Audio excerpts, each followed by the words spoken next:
先量个宽度，再量高度，连成一个倒三角形，连接剩下的脖围长度，就变成今天要做的三角领巾。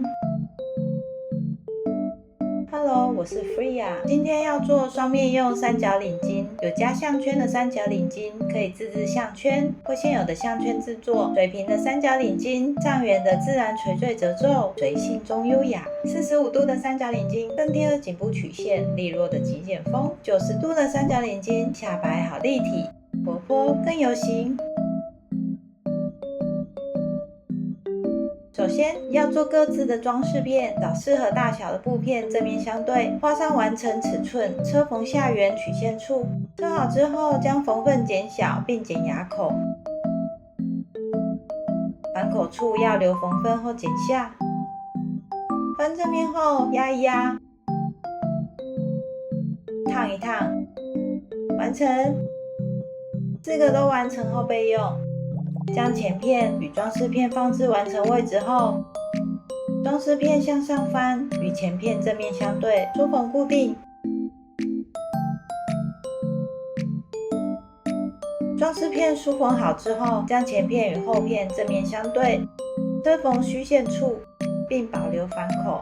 各角度都是一样的做法，只是反口位置不同，尽量找直线的位置，常针缝的时候会比较愉快。这次没有铺棉、贴衬及夹层，所以反口只留5公分，薄布很好翻的，不怕。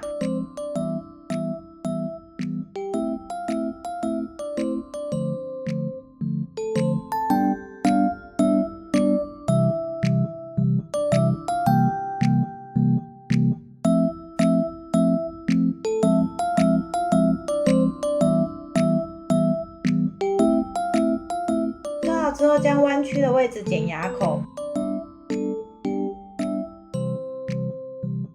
翻正面要从最内侧翻出来，推一推，搓一搓，烫一烫，最后钉个扣子就完成啦。剪牙口，翻正面。烫一烫，加项圈的三角领巾多一个步骤，上方折下来，车缝直线就完成啦。喜欢这影片帮我按个赞，下次见，好，拜拜。